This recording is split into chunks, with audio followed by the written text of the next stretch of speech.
Associate sponsor UltraTech cement करत जे आमच्यासाठी या देशांच्या सीमा राखत आहेत, जे आमच्यासाठी -डिग्री मध्ये आपल्या घरसंसारावर तुळशीपत्र ठेवून लढत आहेत, त्या तमाम वीर जवानांना, त्यांच्या वीर पत्नींना आणि वीर मातांना विनम्र अभिवादन करत या मंचावर उपस्थित शिवसेनेचे एक निष्ठावंत शिलेदार, गुणी कलाकार आणि अत्यंत अभ्यासू माणूस असे आमचे बंधू किरण मानेजी, विभाग प्रमुख प्रमोदजी शिंदे, काँग्रेस, राष्ट्रवादी काँग्रेस शरदचंद्रजी पवार साहेब, शिवसेना उद्धव बाळासाहेब ठाकरे, आम आदमी party CPI CPM, Shetkari Kamgar Paksha, Samajwadi, Republican party of India Deepak Bhau Nikalje आणि विविध पक्ष तथा सामाजिक संघटनांचे मान्यवर पदाधिकारी, डिजिटल तथा प्रिंट माध्यमांचे मान्यवर पदाधिकारी आणि आपण सर्व भावांनो आणि बहिणींनो, वेळ बराच झालेला आहे आणि आपल्याला अजून किरण भैयांना सुद्धा ऐकायचं आहे. पाऊस आल्यामुळे सगळं स्केड्यूल आपलं डिस्टर्ब झालेलं आहे. इकडे घाटकोपरमध्ये जरा दुर्घटना पण घडली, खूप मोठा शेड पडला, त्याच्यामध्ये आता किती काय काय हानी झाली आहे ती अजून बाहेर नीट आकडेवारी आलेली नाही. पण एकूण काय तर अवकाळी पावसाने परत एकदा आपण सगळेजण थोडेसे जरा विस्कळीत झालो आहोत. त्यामुळे मी काही फार जास्त वेळ घालवणार नाही. काही 2-4 महत्त्वाचे मुद्दे मांडायचे आहेत. इलेक्शनचं एकूण जेव्हा वातावरण सुरू झालं, आज 4थ्या टप्प्यातलं मतदान संपलं आहे. अनेक ठिकाणी आज पुन्हा दादागिरी बघायला मिळाली, अनेक ठिकाणी बूथ कॅप्चरिंग, गुंडागर्दी, कारण त्यांना लक्षात आलेलं आहे की वातावरण फिरलेलं आहे आणि आपल्या विरोधात सगळा मोदी विरोधाची एक मोठी लाट सगळ्यात चालू आहे. त्यामुळे बूथ कॅप्चरिंगचं प्रमाण आज तरी मोठ्या प्रमाणावर, आणि हे जबाबदारीनं सांगते, यावर मगाशी मी ट्विट केलं होतं, मी फेसबुकवर लिहिलेलं होतं, मी त्याची उदाहरणं नावासकट सांगितलेली आहेत. गुप्तचर विभागाचे लोक असतील, पोलीस खात्याचे लोक असतील, आचारसंहितेचे लोक असतील, कृपया नोट करा. कारण मी कधीही वेग अशी मांडणी करत नाही. मी फार अभ्यास करून, माहिती घेऊन आणि नंतर माझं म्हणणं मांडते. त्यामुळे आज ज्या पद्धतीने त्यांनी बूथ कॅप्चरिंग किंवा या सगळ्या गोष्टी गुंडागर्दी करण्याचा प्रयत्न केला, यावरून पुन्हा एकदा स्पष्ट होतं की सध्या वातावरण कुणाच्या बाजूने आहे आणि काय नाही ते. राजे हो, 4 टप्प्यातलं मतदान झालं तेव्हा रोज एक नवी भाषा येते, रोज एक नवा मुद्दा येतोय. मोदीजींची भाषा तर प्रचंड भरकटल्यासारखी झाली आहे. काय पद्धतीने मोदीजी आत्ता बोलतायत ते आपल्या लक्षात आलं असेल. त्यांच्या लक्षात आलं की हिंदू मुस्लिमचं कार्ड चालत नाहीये. त्यांनी किती हिंदू मुस्लिम म्हटलं तरी लोक महागाईवर अडलेले आहेत, लोक महागाईवर प्रश्न विचारतायत, लोक बेरोजगारीवर प्रश्न विचारतायत, लोक महिला सुरक्षेवर प्रश्न विचारतायत. हा, महिला सुरक्षेवरून आठवलं, मी काल इकडे कुठे नाशिकला गेले होते, तिथे खूप सारे लोक आले होते. हेमंत गोडसेचे हुक्का पार्लर मधले काही व्हिडिओ घेऊन आले. म्हटलं काय दादा, आता तुम्ही काय मला दाखवायचं, मी सांगते तुम्हाला आणि तुम्ही सांगा मला. अहो म्हटलं, तुम्ही मला इकडे नाशिकातलं दाखवताय, इकडे काय कमी आहे काय? इकडे तुम्ही हुक्का पार्लर मधले व्हिडिओ दाखवायला लागलात, इकडे आमची सगळी चेंबूरची, सगळी धारावीची जनता लिफ्ट मधले व्हिडिओ दाखवायला लागली. I love you, love you, छान लव्ह यू. काय अवघड आहे सगळं.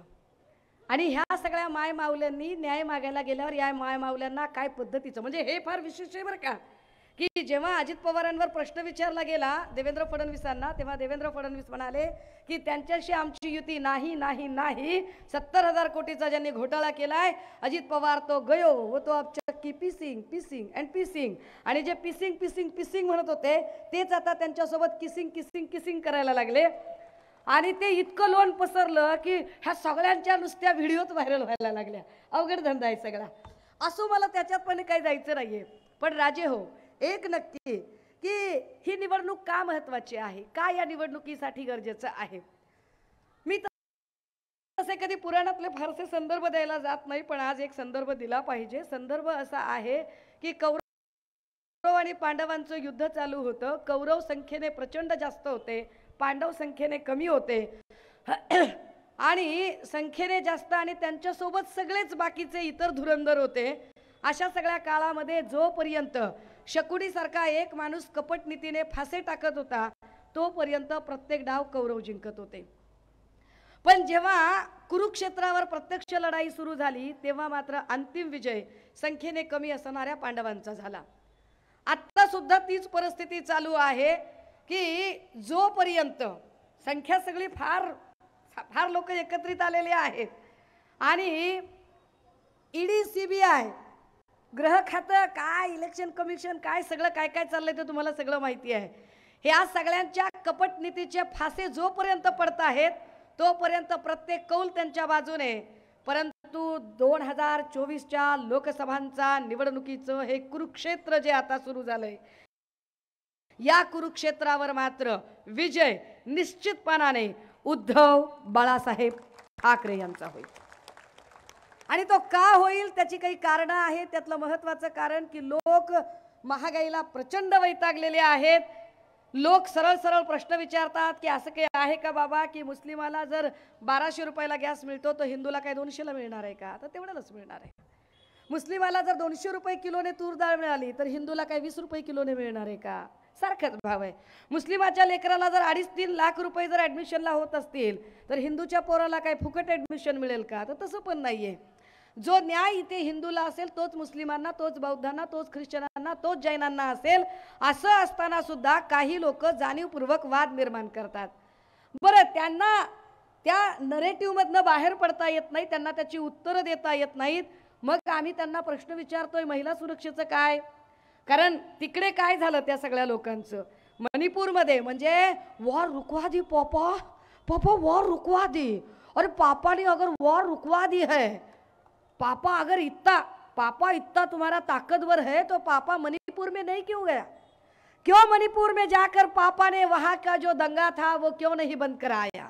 आमच्या 2 माय मावल्या नागवल्या गेल्या त्यावर बोलायला चकार शब्द काढायला वेळ नाही मोदीजींना. मोदीजींचे जे भक्तुल्य आहेत जे कोपच्यात कोण बोललं कोणीतरी म्हटला की काय आपल्या पत्रकार परिषदेवरून मुलाखतीवरून कोणीतरी बोलला. शिंदे गटातला एक कोणीतरी ज्ञान पाजळायला आला होता. त्या ज्ञान पाजळणाऱ्याला हे माहित पाहिजे की अरे मोदींमध्ये किती छाती आहे. 56 इंचची छाती असणारा मोदी अजूनही एकदाही प्रेस कॉन्फरन्सला सामोरं का जात नाही याचं उत्तर नरेंद्र मोदींचे मुनी म्हणून काम करणाऱ्या देवेंद्र फडणवीस आणि त्यांची हुजरेगिरी करणाऱ्या एकनाथ शिंदे आणि त्यांच्या मंडळींनी दिली पाहिजे की एकही प्रेस कॉन्फरन्सला ते का सामोरे जात नाहीत. प्रेस कुणाला देतात मुलाखत कुणाला देतात तर मुलाखत घेणार कोण विश्वगुरूची अक्षय कुमार. आणि अक्षय कुमार प्रश्न काय विचारणार विश्वगुरूला यूपीएससीतला सगळ्यात कठीण प्रश्न विचारला जातो. मोदीजी आप आम काट कर खाते हो की चूस कर खाते हो. काय प्रश्न आहे. केवढा अवघड प्रश्न आहे. एवढा अवघड प्रश्न असतो का की मोदीजी आप आम काट कर खाते हो की चूस कर खाते हो. पण त्यांना त्या कुठल्याच प्रश्नांचं उत्तर देता येत नाही. मग ते काय करतात तर ते फक्त आणि फक्त माणसं फोडायचं काम करतात. जे लोक म्हणतात की मोदी की गॅरंटी है मोदी की गॅरंटी है. कैसी मोदी की गॅरंटी है. अरे अगर मोदी को खुद की गॅरंटी होती मोदी को अपने ऊपर इतना भरोसा होता और बीजेपी को अपने ऊपर इतना भरोसा होता तो मोदी और बीजेपी अपने बलबूते पर ये इलेक्शन लढते. ते स्वतःच्या बलबूत्यावर इलेक्शन लढले असते. परंतु तसं त्यांनी केलं नाही. त्यांनी अनेक ठिकाणी अनेक पक्ष फोडले. महाराष्ट्रात तर त्यांनी महाराष्ट्रात आधी कुणाला फोडलं आधी आपले 40 तिकडे दिले. काय म्हणालात अरे बापरे. आता ते तिकडे 40 जण नेले तरी मोदींना अजिबात गॅरंटी वाटली नाही. देवेंद्रजींना पण गॅरंटी वाटली नाही. मग त्यांनी अजितदादांना फोडलं तरी गॅरंटी येईना गेली. मग अजून काही छोटे मोठे फोडले तरी गॅरंटी वाटत नव्हती. मग काही सुपारी बहादर सोबत घेतले. उड दुपारीन घे सुपारी. सुपाऱ्या जोरात वाजतात. आता मला वाटलं की सुपारी बहादर काहीतरी लॉजिकल काहीतरी मुद्दे काढेल. पण सुपारी बहादराला अभ्यास करायला वेळ कुठे आहे. तेच मुद्दे घिसे पिटे त्याच गोष्टींवर बोलायचं. बरं यांना आपण सुपारी बहादर का म्हणावं त्याची आपल्याकडे काही कारणं आहेत. दादा जरा एक व्हिडिओ लावा. पिट्टा पाडणे काय असते ते मी सांगते. एक व्हिडिओ लावा जरा. आवाज एकदम मोठा करायचा त्याचा. व्हिडिओ पहिल्यापासून घ्या, आवाज मोठा करा. त्याला म्यूट झालेला आहे. आपण एक मोठी LED लावत होतो, पण पावसामुळे आपल्याला ती LED लावणं शक्य झालं नाही. आवाजाचं काय झालं बघा. राजे हो, काल त्यांनी एक व्हिडिओ दाखवायचा प्रयत्न केला. त्यांना वाटलं आपण फार मोठा तीर मारलाय काय की. 27 वर्षापूर्वीचा जर तुम्ही एक चंक दाखवत असाल तर मी तुमची अख्खी कुंडली काढायला तयार आहे. माझ्याकडे वेळ कमी आहे. शुक्र माना, आभार मानावेत सगळ्या बंद पडलेल्या इंजिनमध्ये बसलेल्या भक्तुल्यांनी की आज माझ्याकडे वेळ कमी आहे. माझ्याकडे वेळ जर असताना तर मराठवाड्यात ज्याला तानू तानू मारणे म्हणतात ते मी तानू तानू केला असता कार्यक्रम. आवाजाचं काय होते दादा बघा. आवाज येत नाहीये. आवाजाचा काहीतरी प्रॉब्लेम होतोय. या सगळ्यांच्या मध्ये ज्या काय राज ठाकरे यांनी जे काही मुद्दे मांडले आणि राज ठाकरे यांनी ज्या काही पद्धतीने काल बोलायचा प्रयत्न केला, राज ठाकरे तेच आहेत जे कधी काळी अजित पवारांवर काही बोलायचे आणि त्यांना असं वाटायचं की आपण काहीतरी फार मोठं डोकं लावलेलं आहे. पण मुळात त्यांनी कधीही कुठल्याही मुद्द्यावरती ठोस अशा भूमिका घेतल्या नाही. त्या भूमिका त्यांना कधी जमल्या नाही. हे सतत राज ठाकरे म्हणजे निगेटिव्ह थॉट प्रोसेसचा राजा, ज्याला स्वतःचा पक्ष सांभाळता आला नाही, ज्यांची अख्खी जिंदगी दुसऱ्यांना तू हे कर रे, तू ते कर रे हे शहाणपण सांगण्यामध्ये गेली. त्यांनी आपल्याला शहाणपण सांगावं हे फार विशेष होतं. माझ्याकडे आत्ता राज ठाकरेंनी बारामतीला जाऊन एक काही बोलायचा प्रयत्न केला. अजितदादांच्यासाठी ते प्रचार करायला गेले होते. पण तेच राज ठाकरे अजितदादांबद्दल काय बोलत होते. तिकडे आवाज येत नाहीये, मी फक्त इकडे आवाज देण्याचा जरा प्रयत्न करते. अजित पवार या माणसाने कधी जातीपातीचं राजकारण नाही केलं. हे आधीच काय बोलले. धरणामध्ये पाणी येत नसेल तर मी काय जाऊन मुतू.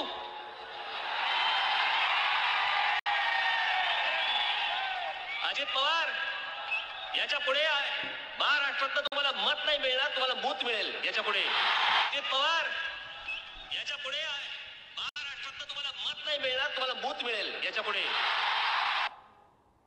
हे म्हणजे ज्या अजित पवारांच्यासाठी आत्ता गेले त्यांनाच हे मागच्या वेळेला काय भाषेत बोलत होते. ही भाषा मी करू नये कारण माझ्यावर फार चांगले संस्कार आहेत. यांचं हे भांडण इतकं विकोपाला गेलं की त्यांनी यांना सांगितलं की अरे बाबा तू तुझ्या काकामुळे, मी माझ्या काकामुळे, मी सकाळी लवकर उठतो, तू जरा उशिरा उठतो. त्यावर यांनी त्यांना गवत उपटण्यापर्यंत सांगितलं. सगळ्या महाराष्ट्राने ऐकलं. या सगळ्यांच्या मध्ये पुन्हा जे काय म्हणत होते म्हणजे 27 वर्षापूर्वीचा वादविवाद स्पर्धेतला एक व्हिडिओ दाखवणाऱ्या राज ठाकरेंना विसर पडला की राज ठाकरे आत्ता काय बोलत होते, मागच्या वेळेला काय बोलत होते. दादा दुसरा व्हिडिओ नीट चालतोय का बघा. काय तुमचा इश्यू झालाय ते नीट चेक करा. आहे दुसरा व्हिडिओ बघा.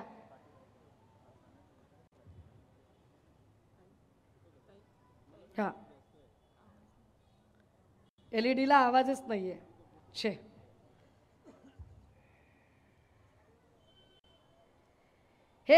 हे तेच राज ठाकरे आहेत जे राज ठाकरे साधारणतः मोदी शहाच्या संबंधाने बोलताना, दादा जरा पहिल्यापासून घ्या. नरेंद्र मोदी आणि अमित शहा या देशाच्या राजकीय क्षितिजावर नाहीसे झाले पाहिजेत. ही जोडगोळी ही या देशाला घातक आहे. मी इतकं खोटं बोलणारा पंतप्रधान मी माझ्या आयुष्यात आजपर्यंत कधीही बघितलेलं नाही.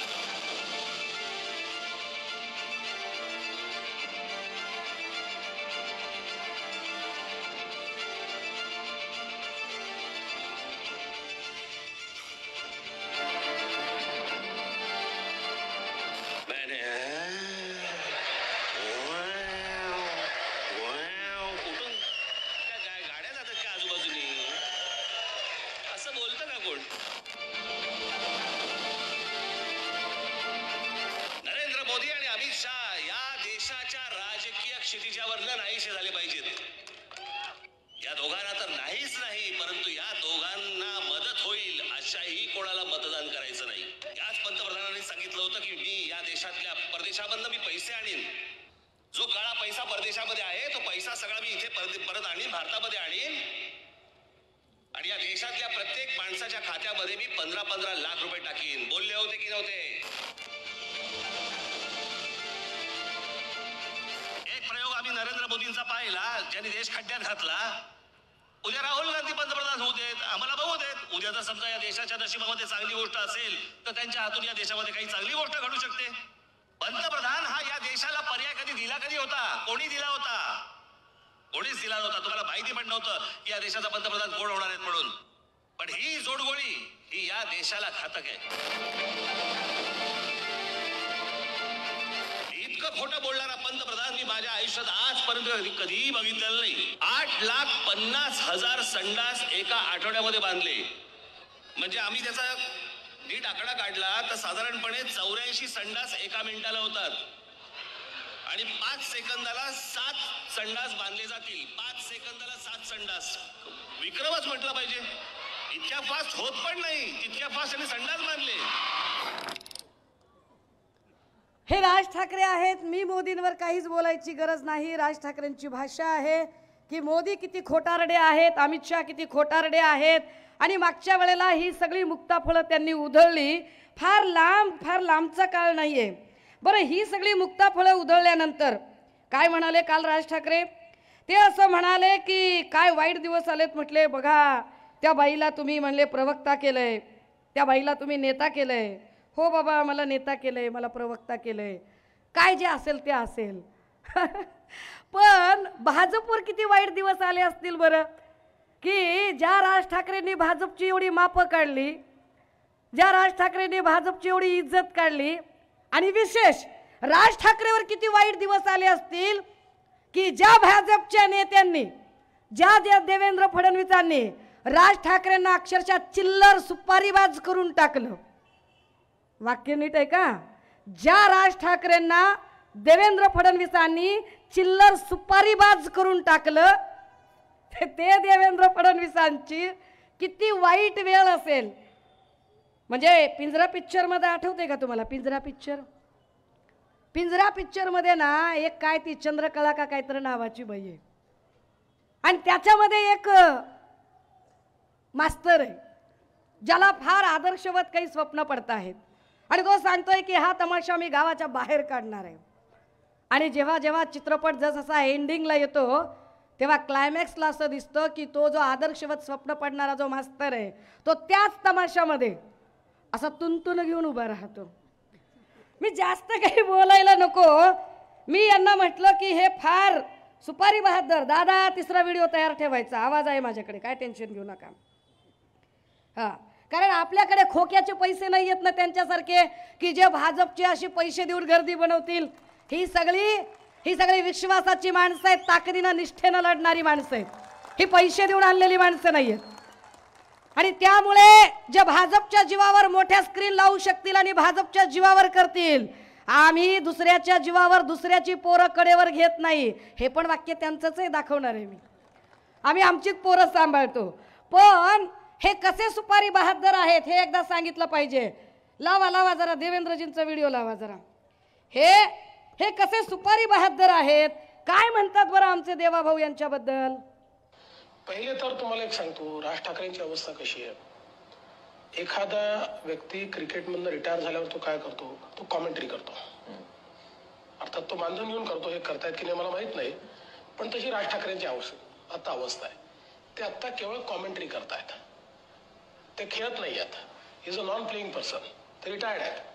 पण ठीक आहे, आता ज्याची सुपारी आपण घेतली त्याची सुपारी वाजवावी तर लागेल, म्हणून ते वाजवत आहेत.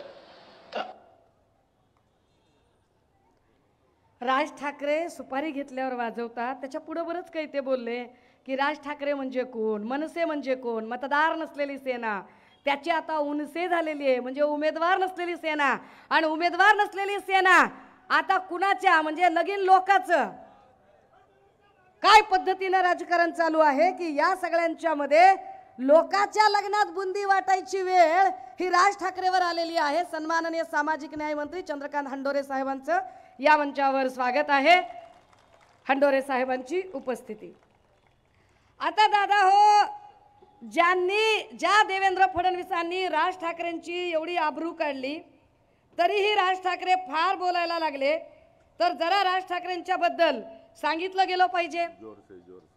होय होय ते काय म्हणाले, ते काल असं म्हणाले की बघा काय वाईट वेळ आली म्हणाले. अरे बघा कोण बोलतंय, राज ठाकरे. तुम्ही वंदनीय बाळासाहेबांना खरंच मानता का? खरंच वंदनीय बाळासाहेबांबद्दल तुमच्या मनात आदर आहे का? खरंच बाळासाहेबांच्या विचारांबद्दल तुमच्या मनात निष्ठा आहे का?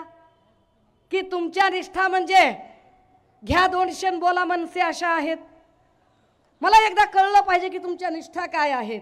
कारण तुमच्याकडे जर निष्ठा असते ना, तर बाळासाहेबांबद्दल जर तुमच्या मनात निष्ठा असत्या तर तुम्ही कणकवलीला जाऊन नारायण राणेंचा प्रचार केला नसता. ज्या नारायण राणेंचे तुम्ही फार गोडवे गाताय त्या नारायण राणेंचं पोरग वंदनीय बाळासाहेबांबद्दल काय बोललं? राज ठाकरे, सुरुवात तुम्ही केली, शेवट मी करणार आहे. ह्या नारायण राणेंचा पोरगा ज्यांच्यासाठी राज ठाकरे मत मागायला गेले आणि राज ठाकरेंना काल उमाळे फुटत होते वंदनीय बाळासाहेबांबद्दल. वंदनीय बाळासाहेबांबद्दल फार प्रेम आणि आपुलकीचा पाजर फुटत होता काल राज ठाकरेंना. राजजी नाही, राजजी वगैरे म्हणू नये तुम्हाला. Mister Raj, do you have any idea about this video? Mister Raj, क्या आपको कुछ अंदाजा है इस वीडियो के बारे में? जिस वीडियो में नारायण राणे के सुपुत्र बाला साहब पर लांछन लगा रहे हैं, उन्हीं बाला साहब पर, जिन बाला साहब के नाम पर कल आप बहुत आंसू बहा करते थे, बहुत आंसू बहा लिया आपने कल. क्या आपको तनिक भी इस बात का, तनिक भी, जरा भी, रत्ती भर भी अफसोस नहीं है कि उसी नीलेश राणे के बाप को चुन कर लाने के लिए आप कणकवली में गए? तो आप कौन है? कोण आहात तुम्ही मिस्टर राज? कोण आहात मिस्टर राज? घ्या 200 बोला मनसे, घ्या 200 बोला मनसे. आहात कोण तुम्ही? तुम्ही सांगताय बाळासाहेबांच्या बद्दल. काय बाळासाहेब कळले तुम्हाला? मिस्टर राज, आजपर्यंत तुम्ही भूमिका बदलत आलात. आभार माना स्क्रीनवाल्याचे की पाऊस पडलाय, मोठी स्क्रीन लागलेली नाही, आवाज नीटचा येत नाही, पण मी तुमचा पिट्टा पाडल्याशिवाय सोडणार नाही. मी सोडणार नाही. कारण काल तुम्ही कुणाच्या बी नादाला लागायचं, कुणाच्या पण. नागवंशी आहे मी, नादाला नाही लागायचं, माझ्या अजिबात नादाला लागायचं नाही. मी खूप आधी सांगितलेलं आहे, बाई समजून अजिबात हलक्यात घ्यायचं नाही. तुम्ही आम्हाला सांगायचं भूमिकांच्या बद्दल. अरे ज्या माणसाला आपला भाऊ मृत्यूशय्यावर असताना त्याच्या आजाराची जो माणूस नक्कल करतो, जो माणूस मिनिटाला भूमिका बदलतो. आणि काय म्हणाले ते? आमचे 6 नगरसेवक उद्धव ठाकरेंनी फोडले. बरं, तुमचे 6 नगरसेवक आमच्याकडे आल्यावर तुम्हाला फोडले बिडले आठवतंय का? राम कदम, मनोज सांगळे, प्रवीण दरेकर कुठे गेले? भाजपमध्ये गेले ना. मग भाजपमध्ये ज्यावेळेला ते गेले तेव्हा राज ठाकरे तुमच्या तोंडात दात नव्हते का तेव्हा बोलायला? का प्रश्न विचारले नाही तुम्ही भाजपला की माझे एवढे आमदार तुम्ही का फोडले म्हणून? तिकडे पुण्यामध्ये रुपाली ठोंबरे, वसंत मोरे कुणी फोडले? कुणाच्या नावावर गेले? राज ठाकरे, तुम्हाला मुंबई घाबरत असेल, मी नाही घाबरत, अजिबात घाबरत नाही. मी लाख वेळा सांगितलंय की मी झुकणाऱ्यांपैकी नाही, मी वाकणाऱ्यांपैकी नाही, मी विकणाऱ्यांपैकी नाही. मी इथे आली आहे ती आमदार खासदार व्हायला आली नाही. मी इथे आली आहे कोविडच्या काळामध्ये सन्माननीय उद्धव साहेबांनी आमचा कुटुंब प्रमुख म्हणून, आमचा बाप भाऊ म्हणून या महाराष्ट्रामध्ये आमची प्रचंड काळजी घेतली. आज आमचा बाप भाऊ आमचा कुटुंब प्रमुख जर अडचणीत आला असेल तर त्याची धर्माची बहीण म्हणून मी ताकदीनं लढण्यासाठी आली आणि ताकदीनं उभी राहिली. तर तुम्ही मला वंदनीय बाळासाहेबांच्या बद्दल सांगताय. अरे खैर मी तर कॉलेजला होते, मी तर कुठल्याच राजकारणात नव्हते. आणि तुमच्या माहितीसाठी मी तर एकाही राजकीय पक्षाच्या माणसाला चळवळीत असताना सोडलेलं नाहीये. एकाही माणसाला मी प्रत्येक माणसांच्या निर्णयांच्या समीक्षा करत आलेली आहे. परंतु त्या समीक्षा प्रचंड वैचारिक होत्या. तुमच्यासारख्या घ्या 200 बोला मनसेवाल्या नव्हत्या त्या. मी काहीतरी ठरवून काहीतरी मनाशी आले होते. मिस्टर राज, काय भूमिका होती तुमची? ए दादा लाव रे बाबा तो व्हिडिओ. यांची जरा नारायण राणे बद्दलची आधीची भूमिका काय होती बघू देत. येत्या 7 तारखेला आपण नारायणरावांना प्रचंड प्रचंड प्रचंड मताने आपण त्यांना विजयी करावं अशी एक आशा अपेक्षा बाळगतो. तुम्हाला खरं सांगतो, मला ना माझ्या कडेवरती माझी पोरं खेळवायची.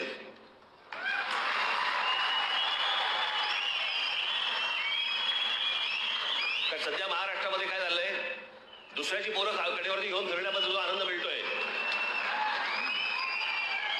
तसलं सुख नकोय मला. माझ्यात आहे ताकद तेवढी. खरंच ताकद आहे यांच्यात, खरंच ताकद आहे. मला माझी पोरं खेळवायची, दुसऱ्याची पोरं कडेवर खेळवत नाही मी. अहो तुमची पोरं कोण कोण खेळवते ती बघा की. हा प्रवीण दरेकर कुणाच्या कडेवर खेळतोय जो तुमच्याकडे होता. राम कदम कुठं खेळतोय ते बघा. वसंत मोरे कुणाच्या कडेवर खेळतात ते बघा. आणि तुम्ही कुणाची पोरं खेळवताय? निलेश राणे आणि नितेश राणेंना तुम्ही कडेवर खेळवता. याचा अर्थ मी काय काढायचा तुम्ही सांगा. राज ठाकरे तुम्ही बहुत पंगा लेली आहे यार, नात करायचा नाही. तुम्ही काय सांगत होतात मला? तुम्ही बोलणार परप्रांतीयांच्या बद्दल. तुम्ही जैन धर्मीयांचा पर्युषण काळ चालू असताना तिथं जिवंत कोंबड्या नेऊन त्यांच्यासमोर कापणारे आणि जाणीवपूर्वक धार्मिक दंगल कशी निर्माण होईल याचा प्रयत्न करणारे तुम्ही शहाणपण शिकवणार आम्हाला. माझ्याकडे खूप मुद्दे आहेत. मी म्हटलं ना की वेळ कमी आहे, आचारसंहिता आहे आणि पुढे खूप लोक वाट बघत आहेत. म्हणून मला काही महत्त्वाचे मुद्दे तुमच्या समोर मांडायचे आहेत. एक पुरावा दिला पाहिजे सगळ्या चॅनलला, सगळ्या मीडियाला. एक पत्र आठवतंय का कुणाला? महिला सुरक्षेचा विषय चालू होता. ब्रिजभूषण सिंगवर लैंगिक शोषणाचे आरोप झाले. महिला खेळाडूंनी आरोप केले, आठवतंय? या आरोपानंतर ब्रिजभूषण सिंग महाराष्ट्रात येणार होता. त्याला अडवायची भाषा कुणी केली? घ्या 200 बोला मनसे यांनी केली. त्याचं हे पत्र काय लिहिलं या पत्रामध्ये? To honourable prime minister Shri Narendra Modi ji, subject seeking your attention to the just demands of women wrestlers. हे पत्र लिहितात की त्या महिलांच्या बद्दल मी तुमच्याकडे लक्ष वेधू इच्छितो. कॉर्डियली जय Maharashtra, although the subject line mention that this letter is in order to seek your attention, since I am certain that you are already fully aware of this matter. The letter humbly intends to draw your heed to this issue in the capacity of the प्रधान सेवक. मी तुम्हाला प्रधान सेवक म्हणून पत्र लिहितोय असं mister राज पत्रात सांगतात. The women wrestlers whom we proudly call as the daughters of our country, आमच्या देशाच्या त्या लेकी आहेत, and through the hard work of whom the country has found multiple occasions to cite medals in the game of wrestling, are winning for their plea for days together in Delhi.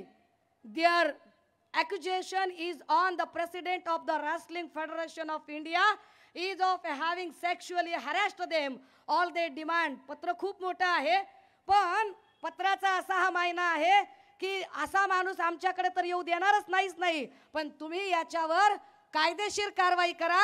मी हे पत्र तुम्हाला लिहित आहे असं म्हटल्याबरोबर बोला मनसे घ्या 200 वाल्यांनी हे पत्र सगळीकडे व्हायरल केलं की बघा आमच्या नेत्यामध्ये किती ताकद आहे, बघा आमच्या नेत्यात किती ताकद आहे की आमच्या नेत्याने चक्क प्रधानमंत्र्याला पत्र लिहून खडसावलं, सांगितलं की लिहा हे, सांगितलं की लिहा हे.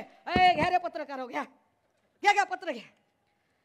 काय याची सत्यता काय आहे? दादा ते पत्र दाखवतोय. दादा झूम करून दाखव रे बाबा पत्र. पिट्टा पाडणे काय असते ते मी सांगते. काय म्हटलं त्यांनी? अरे हे पत्र खरंच प्रधानमंत्री कार्यालयाला लिहिलं होतं का? आपण याचा एक माहिती अधिकार टाकला होता, RTI टाकला होता. सुषमा अंधारे काही इतकी कच्च्या गोळ्या खेळलेली नाही. माहिती अधिकार टाकला आणि माहिती अधिकार मध्ये विचारलं खरंच असं पत्र लिहिलेलं आहे का. बघा झूम करून, पहिला मुद्दा झूम करता आला तर बघा काय आहे याच्यामध्ये. इन्फॉर्मेशन साउट अबाउट कशासाठीची आहे. There was a letter sent on 31 May 2023 by MNS chief Shri Raj Thackeray, who is seeking PM Shri Modi ji attention on complaint demands from women wrestlers who are protesting in New Delhi in the newspaper The Economic Times dated 26th April 2023 and link of the news खाली link दिलेली आहे.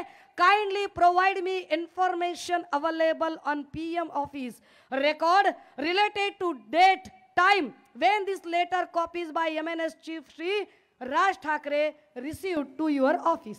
आम्हाला माहिती द्या की हे पत्र तुमच्याकडे कधी आलेलं आहे, एवढीच आम्हाला माहिती पाहिजे. पत्र लिहिलं का बघा. इथं स्टंट करतो, इथं शोबाजी दाखवतो, इथं लोकांना येड्यात काढतो. अरे आम्ही काय धोत्रावर इन केली का. अरे धोत्रावर इन केली का डोसक्याला गोड तेल आहे का कानात बिडे आहेत आमच्या. दादा दुसरा कॉलम झूम करायचा.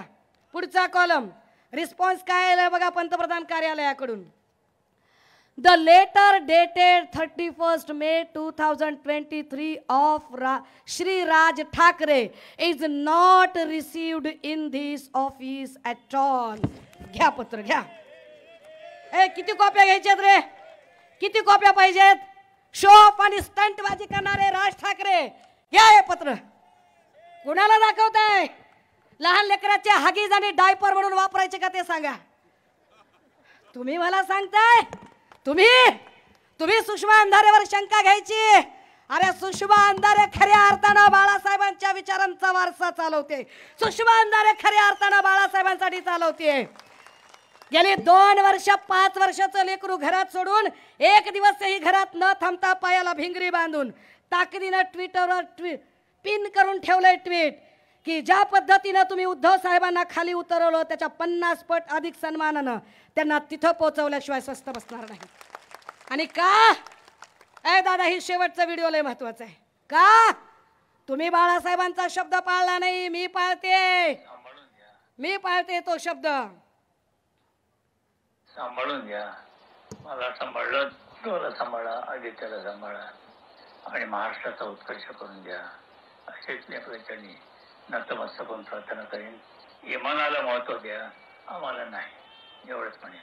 जय हिंद, जय महाराष्ट्र, वंदे मातरम, जय हो. इमानाला महत्व द्या म्हणाले बाळासाहेब. इमानाला.